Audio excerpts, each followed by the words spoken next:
fans, UFC 301 just passed this Saturday.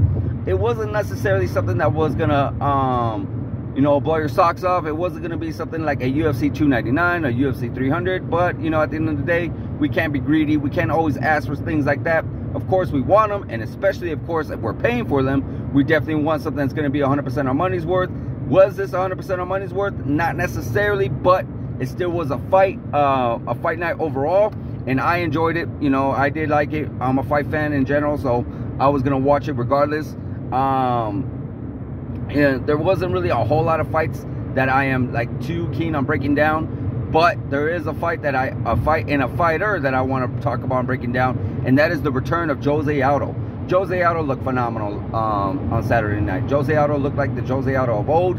You know, he took on a young Jonathan Martinez, a young up-and-coming star in the bantamweight division, and pretty much looked like Jose Aldo had not even missed a step. In my opinion, he never did.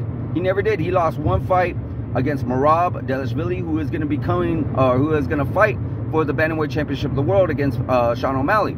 But if you look at it, he has beaten some really good contenders in the bantamweight division, such as Rob Font and Marlon Chito Vera, who just fought for the title himself. So I do feel like Jose Aldo has never really missed a step. You know, he kept himself very busy outside of the octagon by competing in boxing. So yeah, absolutely, he is definitely looking really sharp, really good. He looked really, really good in the fight, and I do feel like he has a lot more left in the tank in the bantamweight division, which is by far one of the most stacked divisions in the UFC.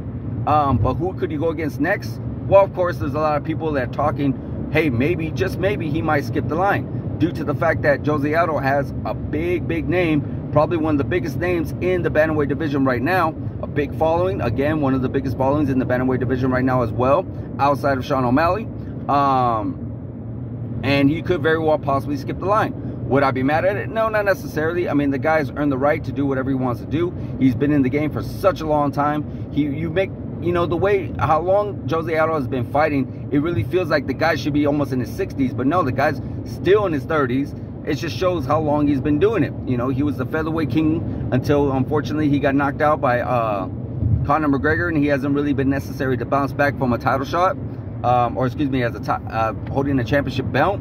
But he's fought plenty of times for titles. He's fought in the who's who in the featherweight and the bantamweight division. You know, so I'm very excited for Jose Aldo's return. I'm very excited to see more of Jose Aldo. I've always been a big fan of Jose Aldo. Jose Aldo is always in the biggest and baddest and the funnest fights when it comes to those divisions. So I really hope we see more of him.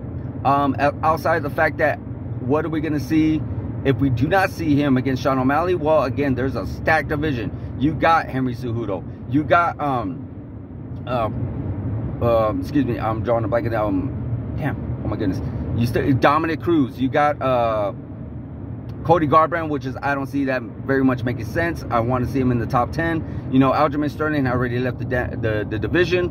Of course, you still got Marlon Chito Vera, who knows that could potentially be a rematch. Merab, that could potentially be a rematch. So there's a lot of fun fights for him to have. There's a lot of fun fights for him to have, and I can't wait for him to have these fights. So hopefully we see more of him very, very soon. Let me know what you thought about Jose Aldo's performance. Let me know what you think of his return. Let me know what you think is going to be in the future for him. Let me know in the comments, guys. Like, subscribe, hit that notification button, and I'll see you guys in the next video.